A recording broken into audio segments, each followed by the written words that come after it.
It's another episode of the Jennifer L. Watson Show. And today we are talking about that is something that is much, much needed across the board. Okay. And this is really decompressing yourself, getting yourself unstressed. Is that a word? I don't know. I think I made it up. But it's definitely much needed. So for some reason, the video on Facebook is private. I am unlocking it now. And this is Miss Nakia Knight. But before we get started, I am going to play a little intro.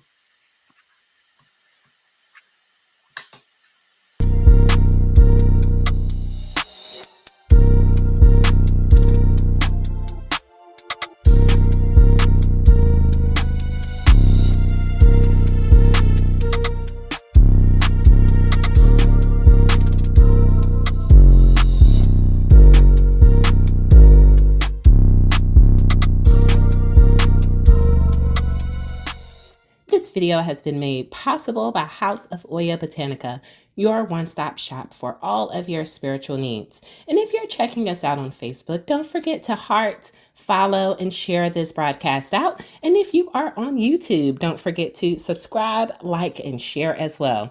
All right, thanks for tuning in and on with the show.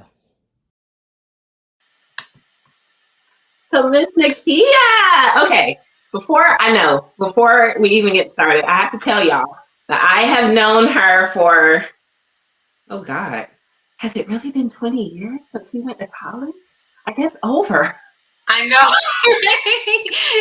Yeah, it's been over 20 years. Oh my God. So, oh my God. Yeah, that just really kind of shocked me for a second, but whew, okay. So yes, I met Miss Nakia in college, and here we are. She is going to talk to us all about decompressing and really obtaining the peace that you need within your life, especially when you have chaos going on. And so you are a coach to get people to where they need to be with this. So tell me, like, how did you get started in all of this? Like, where did the inspiration come from? Well, the inspiration came from my life, to be honest. I would say about 10 years ago. We say 20 years since we've known each other. Right? So 10 years ago, I had been super, super stressed out, stressed out at home, stressed out at work, and stressed out to the point where I hadn't been taking care of myself. And actually ended up to the point where I ended up in the emergency room. Oh. So yeah, I had gotten vertigo, and it was just it was actually a very eye-opening experience about the importance of self-care and taking care of oneself, and not just that. And I think from then on, it kind of over the years, it manifested and created into coaching other women to kind of stop and not get to that point of burnout, breakdown, the way that the stress had affected my personal relationships with romantically, as well as friendships and family wise. It was astounding, and when it boils down to it, was just wanting to do everything, and just the stress just tumbled over. That you saying wanting to do everything, I can relate. And I am sure if you're watching, throw something in the comments to let us know that you're here. I'm sure that anyone that's watching this can relate with wanting to do everything. I have to stop myself and say, no, you have got to focus on this first. Before we create any other task, you've got to focus on that. And then on top of that, just life in general, right? Making sure you're eating well, making sure you're taking care of yourself and all these things. And it seems like the list just goes on and on, especially as women, right? And yes. So what about okay, so where was that moment in your journey from, ending up in the hospital? What clicked? What where was that? What was that decisioning factor or that deciding factor rather that said I've got to do something?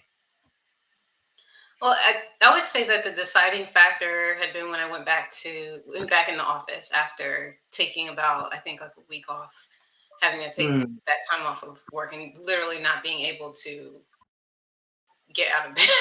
Like when I tell you I was down, like there was a whole earthquake that happened and I was in bed and I was just like, I can't move, or you Wow. know, it's like I can't. It's like if I move, this happens, but if I don't move, something else happens. So it's kind of like, which one am I going to choose? But yeah, it was definitely going back into the office and realizing that like they hadn't missed a beat. It was kind of like they were fine. They were fine without me. They kept on working. They didn't ask for any details of like, oh, what was going on or nothing, and I was just kind of like, okay. And I'm, it was kind of taken back, like, you know what? In the grand scheme of things, like, what am I doing? What am I doing? That was definitely the starting point of just like, it's not it. Yeah. It's funny you mentioned I can talk about working all day, especially when people don't miss you. People, like you said, working kept working, right? Like it just kept going. And people don't realize, and I know I'm kind of going off on a tangent right now, but people don't realize that you're pretty much kind of just a number, especially when it comes to atmospheres like that. Doesn't matter what's going on in your personal life. Doesn't matter if you're having a complete breakdown. It's like, oh, okay, well, I'm glad you're back. That's, I'm sorry, I'm going off on a tangent, but that irks me. No, that's fine. And that actually, like that I believe that's like super common because it's like I will say we are taught to do this thing. Like we go to college, we get a job, and then that's kind of it. And then whatever else is on the checklist. And so it's like one by one, you're ticking things off on the checklist. And then you're wondering, then one might be wondering sometimes like, wait, what's my real motivation for this? Like, is this something that I really want to do? Or is this something that somebody's telling me to do? And then go like in the, I would say corporate environment, especially I'll speak for America. that's kind of that's what it is. It's like you go like you one can be very, very lucky if they're in an office environment where it feels like, I guess, family, where they're concerned about like if you're not in the office for a couple of days, like, oh, is everything going on? Or if they look and see that something's a little slightly off and they ask you about it. But again, and I've had that experience as well. Like I had a great group of colleagues who like I went out with after work. We were, and I would say still are, a family, even though like I'm a bit like we're a bit spread out. It's lucky to be in that type of environment, I would say, and blessed. But yeah, it's actually though the norm, and I think seeing as things are now as well, even with remote work, it's even more so because there are people who are stressed out and they're not even in the office. So it's just the culture of the company or the culture of the organization that breeds this like you're just a number. Like like you're just you can be the best at what you do. And at the end of the day, if you're not, like, you're gone. Okay, they'll find either one or two people, or maybe sometimes three, because I've heard stories where it takes three people to replace that one person. Wow.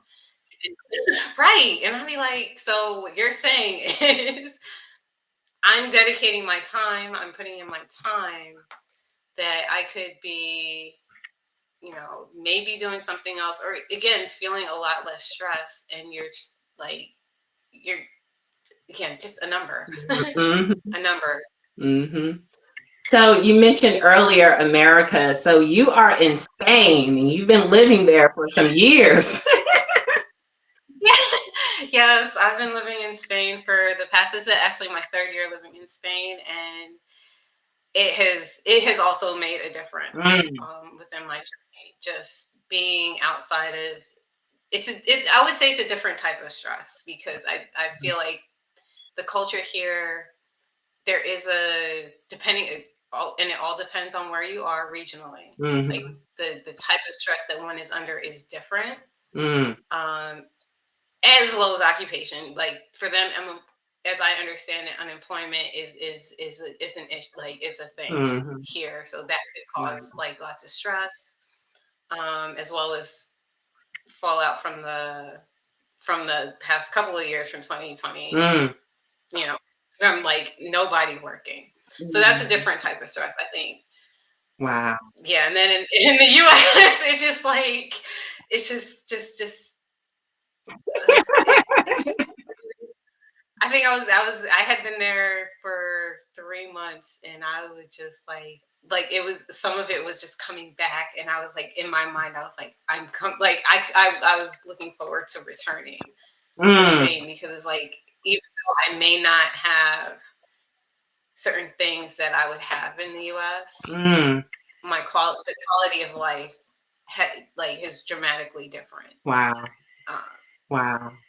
So yeah, no, I can understand it, but I can't understand it only because I've never lived abroad. But I can understand it from the perspective that definitely different countries handle pretty much the culture, the economics, all of that, like just very differently than here in the US. And so, one day maybe we're gonna move to Costa Rica. I don't know. It's been a whole thing that me and my husband have said for years. And it's funny because hey, we I talked might about be there. Like we might be there together. no, I never told you that when we were talking, but I was like, oh, Costa Rica. And like we have always talked about it periodically, it would pop up. So anyway, I don't know why Costa Rica, just Costa Rica. Um, so like, okay, so it's like almost what is 9 o'clock, 9:20 something there now at night. So yeah, Yes. that's pretty cool. So let me ask you this, because I really want to dig into this, just being as women, and especially either working women or business owner women, right? Because Mhm. I can, and I'm sure you know both aspects as well as I do, how that can play a role into the stress that's created. It can be a different stress. It's not necessarily between, and when I say different stress, I'm talking about between working and owning a business. It's a different type of stress, but no, nonetheless, it's stress. So Right. like for anyone that's out there that finds themselves, ooh, working, yeah, and we're gonna I feel like spirit is keeping us on this whole working part because it does take up a lot of people's lives. Because we Mhm. can be outside of the home working more time than we're awake at home, right? Yeah. I counted up those hours before. So yeah, it can definitely be that. So what type of tips, or somebody's coming home and they're like, they got 3 kids that's waiting to eat, and maybe their husband or partner is home, and or maybe their partner is contributing, maybe they're not, and now it's like, oh, I got homework and I gotta cook and all this. It's just like, I just come from work. I just finished either coming from work or working in my business, and now I have to worry about the house. Like, that's a Yeah. real story. Yeah. What Well, is yeah. Like some of the what some tips? that? I mean, as far as like family, again, like not again. I didn't say I don't have kids, so I'm not really able to speak very much on that aspect. But going back to like the time when I did have a significant other, Mhm. what had been helpful is somebody taking over something like Mhm. cooking, cleaning, uh, those type of things, where just sharing the load, really. Mhm. And if they're not, if that person physically or just doesn't want to do it, the lesson learned from that Mm. though had been also, it's okay to hire people to do it. Like the money that you think you're saving by doing it yourself takes away time, Mm. as well as adds on to stress, or can add on Mm. stress to that relationship or that partner, Mm. that relationship. And if it's a partnership, it's a partnership, like to that. So yeah, like definitely asking for help from that partner, or communicating with that partner about, this is what I need, or this is what we need Mm, done. How can we do it in a way that's less stressful for the both of us? Yes, and that just may be getting somebody to come and clean the house, like do a deep clean every couple of weeks. mm-hmm. That, like, just keep it tidy, keep the house tidy, and then get somebody to clean the house every couple of weeks. Mm, Maybe um, those what helped me, I think, what helped me was those meals that mm, you can order that's already portioned. So like, as a single person, it's like, as much I love cooking, and yeah, just, but the time that it takes to prepare, like to chop everything up and to do that, again, it's time that I'm not spending maybe working on the business, or even just me relaxing. yeah. So having those order deliveries of, like, what the ingredients already chopped up, all you got to do is Mm-hmm. follow the recipe. So I think those are two tips Mm-hmm. for sure. And let's round it out with the number three, because number three is powerful. It is. It is. Before you get in your house, like, this was a tip. Just take those 5 minutes, maybe take 5-15 minutes if you can, before you enter the house, and completely, like, release from the other life. Mm-hmm. If you have a commute, I think that is great as well. Like, use that time to, if you like to read a book. If you just need to rest, just close your eyes and do that. Just that's just a way to, before you enter the house, segue into and transition to home life, where, okay, now you go to home and set those boundaries of, like, I step in the door, give me 5 minutes to change, Mm-hmm. change out of my work, kind of like how we were in school. Like, we come home, Yeah, we change out of our school clothes, go in our play clothes, yeah, and play. yeah. Same thing. Come home, take off our work clothes, home, or put on our home clothes, and switch into home mode, whatever that may look like for someone. Yeah. Let me talk about your tips. Absolutely point, like spot on. Because I was just talking about this the other day. My house used to be so clean when it was just me. And with it being so clean, and now I'm like, I want to wring somebody's neck, like clean, and I'm just repeating it over and over. And I was like, you know what? I am going to hire somebody to come in here and help me clean, even if it's just picking up the toys, vacuuming, sweeping, mopping, cleaning the bathrooms. I'm good with that, just as long as I don't have to step over clutter. And those meal services, like I have found almost like a cheat code, I guess, so to speak, where I can find different coupon codes and use different emails to make it a little bit more cost effective. But yeah, those are like bomb. I absolutely love those things. I guess, did I date myself with using the word bomb? Anyway, I guess it That's all good. Listen, it's all coming back. Remember, like, now apparently is the 90s are coming back. yeah, that's true. And yes, those meal, and I cannot tell you how many times I would literally sit in a car, but not just sit in a car, but eat by myself. I would get something and I would just sit there and eat.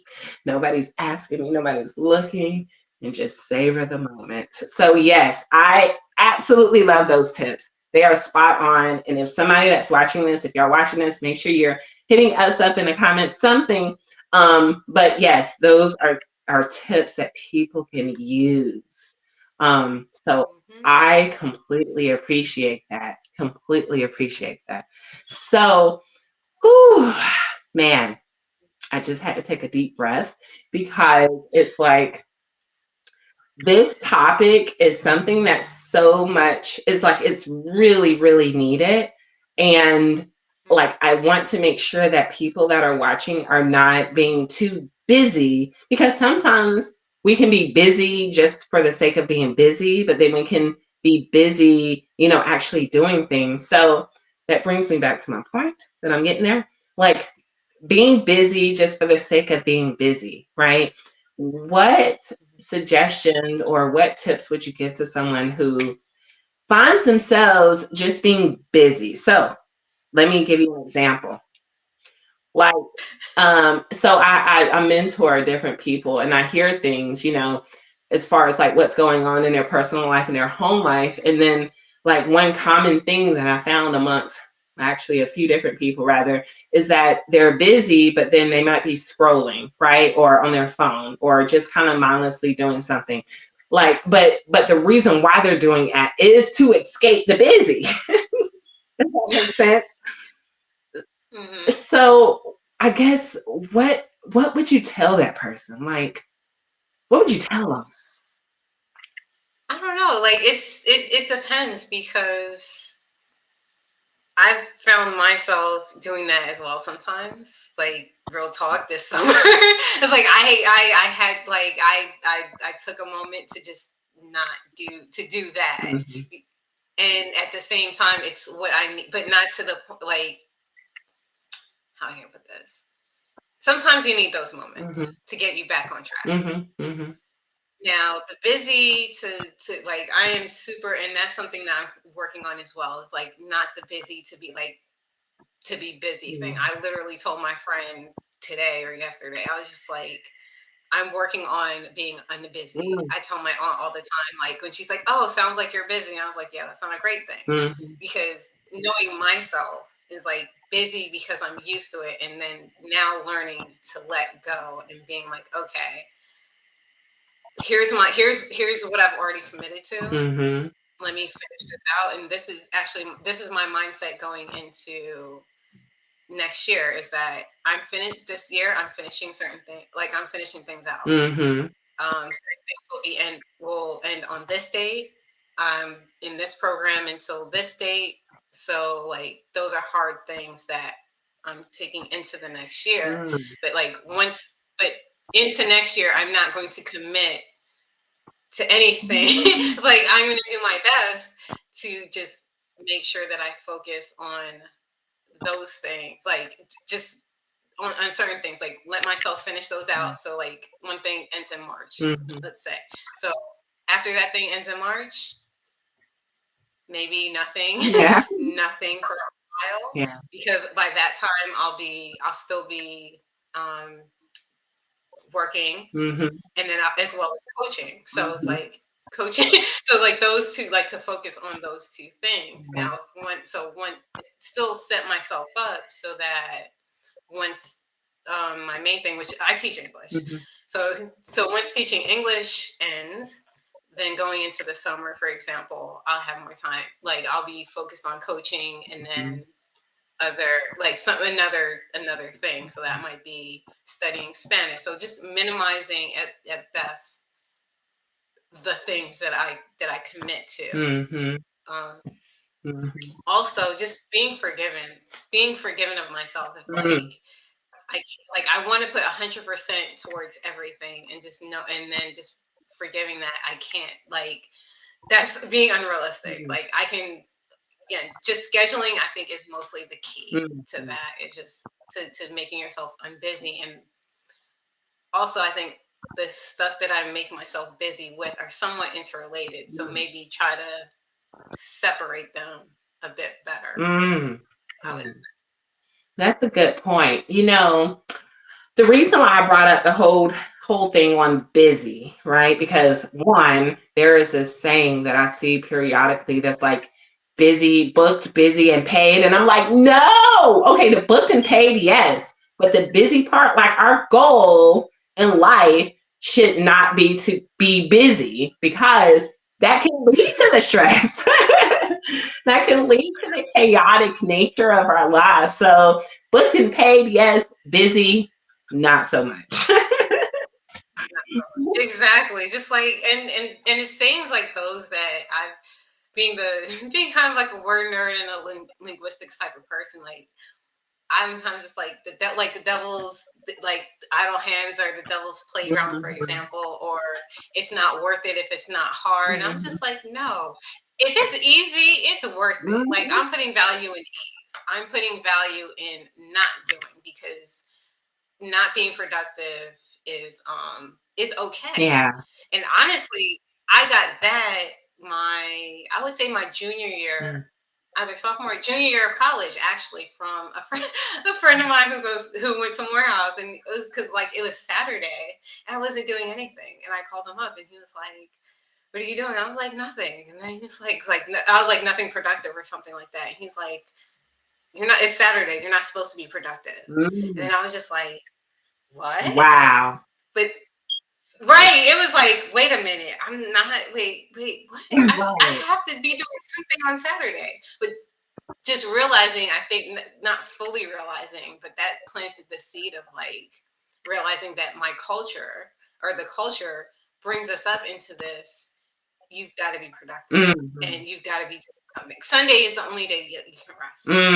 But you got to be every other day, and you got to be doing like it's fine if you have like Caribbean, Jamaica. You have 10 jobs. Oh yeah, you do that. It's like, nah, I'm good. Like really, I've gone to that now. Like I used to have like one job. Now I have like 3. But She's Caribbean. She's not doing stereotypes. Okay. Yeah, I'm not doing stereotype. Like I'm Caribbean, and that's what. Well, that is the stereotype. So it's like now I'm living up to the stereotype. But that being said, like it's okay to have the one job, and as long as you're, as long as it's not because you haven't attended, the 3 X job. How satisfied are you within all of those? Like I wasn't satisfied, I think, with the one job, and it wasn't because. And only because it had caused, like, I had just gotten so stressed out about it because it was just this thing that I wanted to accomplish. And that was another, like that's like another layer of like expectations of, like, I want to accomplish this. I want to go in this, like, I want to go into this field. And to be honest, what I was striving for is pretty like high. Because so I used to be in the tech industry. And to be in the tech industry as a woman is a, like we're there. We want, but like to stay there takes a lot. It takes a lot, and it took so much out of me that like I just had to break away for a while. And I'm glad that I took that break. I'm glad that I left because it had been something that I loved, and it had been something that I enjoyed, but it stopped being fun. And then all of these little reminders of like things I would watch in the Olympics of gymnasts whose parents are like, once it stops getting fun, get out. It's like telling them, it's like, it's no longer fun for you anymore. Like, okay, then it's fine if you're done. Yeah. And and so I was just like, that's what I think. I realized at some point too, is like, this is no longer enjoyable. Like as much as I enjoy solving the puzzles and, and doing this work, I don't get any enjoyment out of it. I don't like, I felt like I want to help people. I've always wanted to help people. Yeah. So like, if I can't help people in this way, it's like, I've got to find a different way now to help and support others. You brought up some really good points during our conversation. Like, and I think it's really important to reiterate, excuse me, especially to people that try to do everything. And if it does become enjoyable, like you mentioned earlier, forgive yourself, right? It's okay. It is okay to not be busy. It is okay to, take a break, because I have done that myself. I am the epitome of running. And then when I got pregnant with my son and I put myself on bed rest, because that's a whole nother story, but I put myself on bed rest, it was like, I can't do anything. I have to sit. What do I do with this? And so, but it was in that moment, because I realized that the lesson that he was teaching me at that moment was that I do have to be okay with not doing anything and not being busy. And so that is something that I think a lot of people, especially women, need to understand, that it's okay. It is okay to forgive yourself for not being productive, for not being busy, to take a mental health day from work, to sit at home, binge watch Netflix, eat whatever you want, and just chill. That is okay. That is so okay. Yeah. And it's just like anything, and which is, yeah, it's because we're lifetime time students, and so it's definitely a lifetime of learning of like, yeah, it's okay to binge watch Netflix occasionally. Mm-hmm. Just like it's when it becomes okay, the when it becomes part of you, so part of your routine Yeah. that it's like, now it might be bringing you down, but and not aware that it's bringing down, but it's like, hold on, I used to go outside Mm. and now I'm not going outside that much. What's like, kind of figure out what's different. Yeah. And I can understand also, like, as we're changing seasons, and like changing seasons are definitely one Yeah. of those things where, like, if we live in an area where now it went from hot to now it's cooling down to cold, in the Mm. wintertime, you don't want to go out. Like, you ain't trying to go outside. I'm not, we ain't trying to go outside. We want to be curled up in the blankets and stuff like that. And honestly, that's what winter is. Winter is for resting. Mm. Winter is for resting, reflection, kind of just cooling down and relaxing. And then we segue into a next season where it has a different energy. So each season has its shift and its energy. Mm. Now, it may be a bit challenging for those who's like the actual climate is like in the middle Mm-hmm. all the time, like tropical climates. But even then, they have their own seasons. Mm. It's still like the season is still there. It's just not necessarily, Mm. I'd say, change in weather. It's like, yeah, it's sunny here all the time. It's Mm-hmm. warm, but still, the nature shifts. Mm-hmm. So nature has natural shifts within all the different climates. So Mm. it's just about figuring out how you're going to shift within that climate, Yes. which is what I go swimming with. It's like, I help you find out the best shifts for you, because every woman is different, every person is different. So there are things that might work for you, Jennifer, Mm-hmm. or that won't work for me. So it's like, when I see those things on Instagram, like, oh, if you do this workout, you're gonna.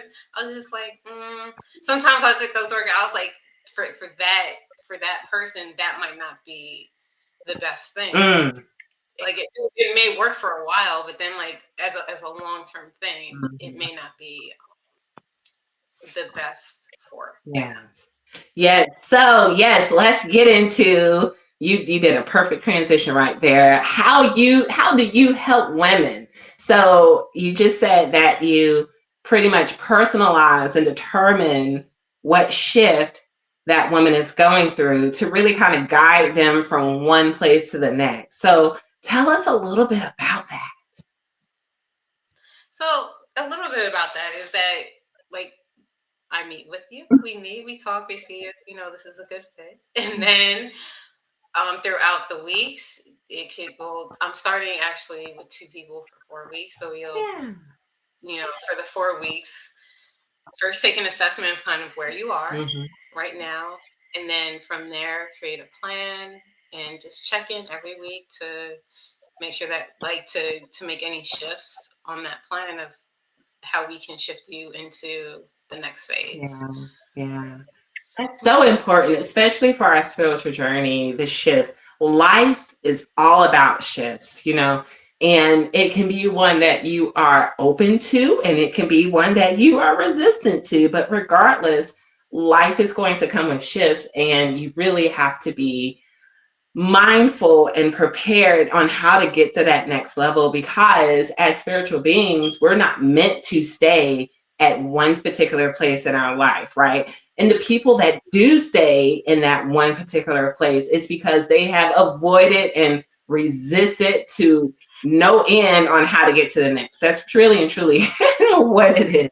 Yeah, that's true. Or they run away, like, they run away until they realize, like, you can't, like, the only thing that you're running away from is yourself, and then you can't, like, how can you can only run away from yourself for so long until you're just like, you know what, fine. I don't there's gonna be some way that you're going that one might face it, could, like, have to face it, because I think we all as a collective faced it when we all had to we were all forced to, like, sit down and sit with ourselves. And for some of us, like, for some, it was like, okay, this is cool, I'm gonna do this, this, this. I'm gonna do X, Y, and Z. Or for others, it could have been like, oh my gosh, what do I do?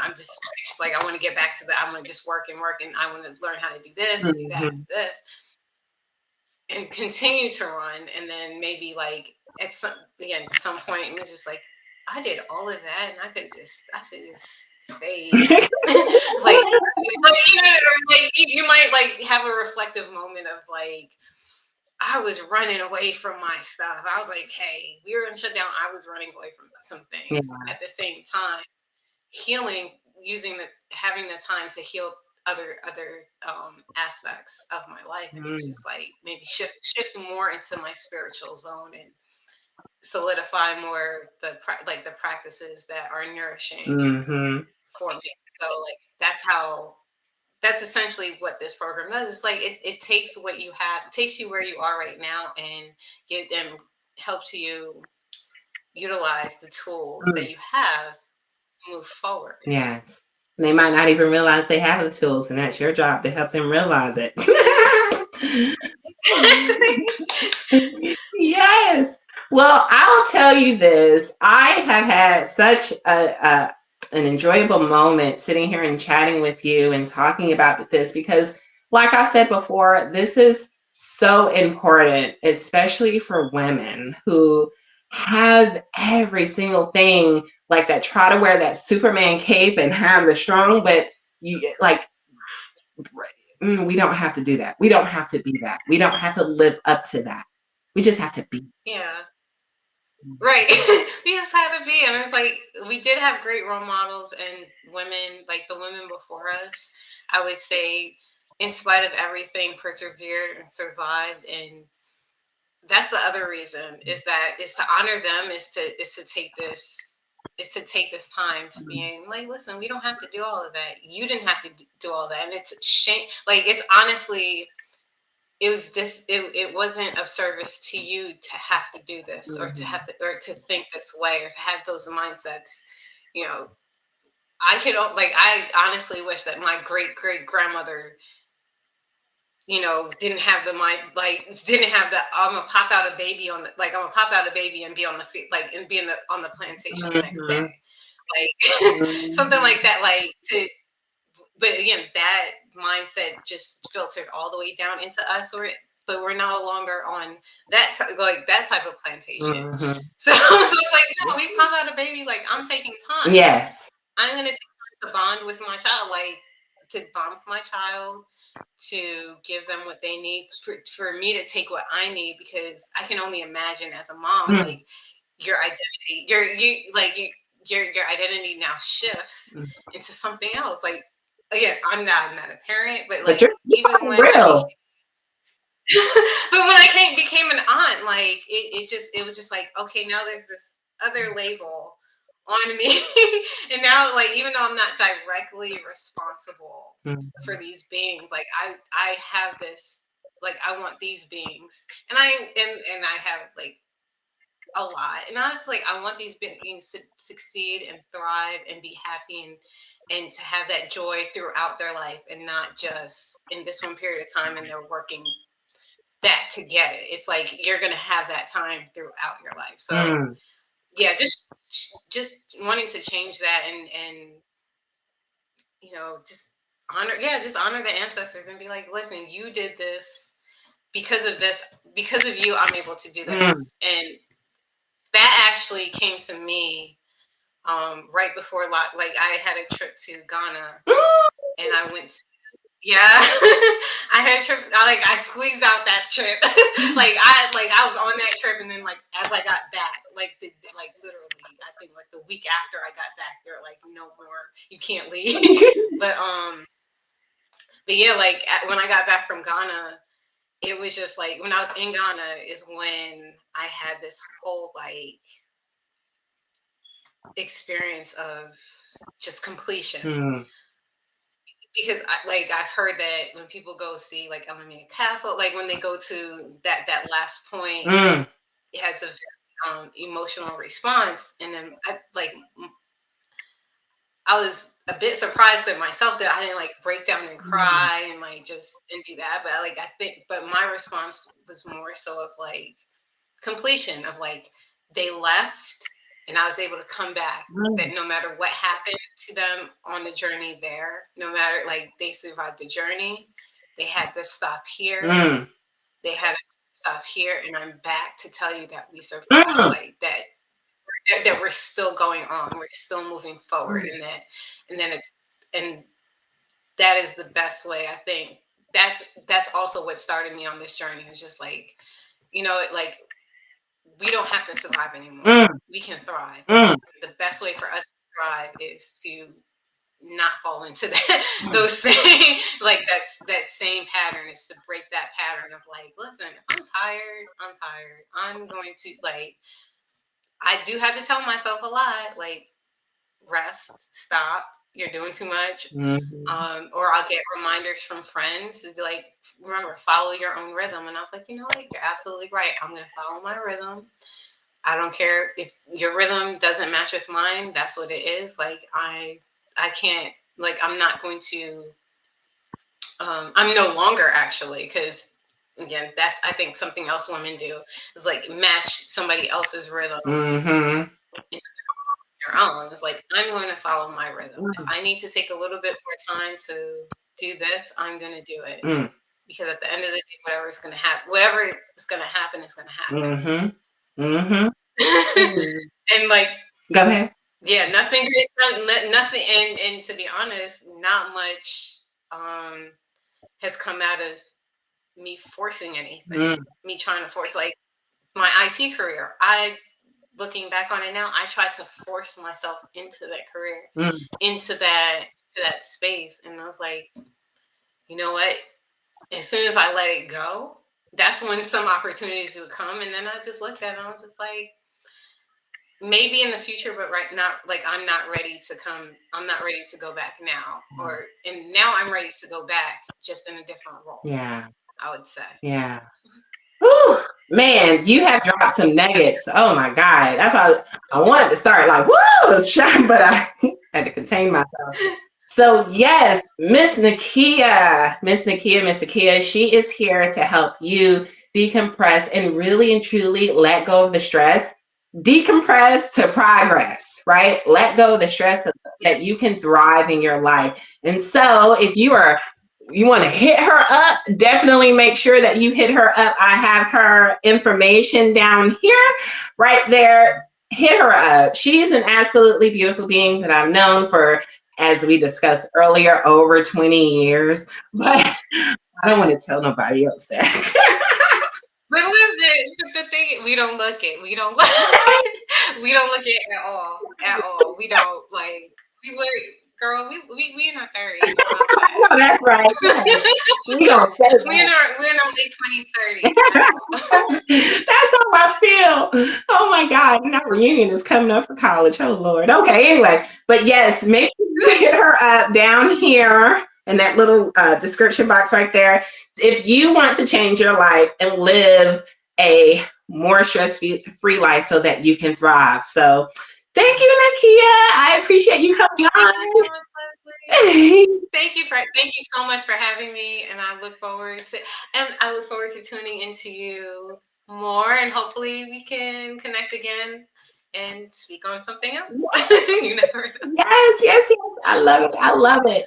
All right. So make sure you all are tuning in next week when I'll probably do some live readings. I don't know. I think I might do some live readings next Sunday at 3:00 Eastern Standard Time, right here on either YouTube School of Magic or on Facebook under my name, Jennifer Leslie Watson. So I will see you all then. Bye. Peace be the journey. Bye.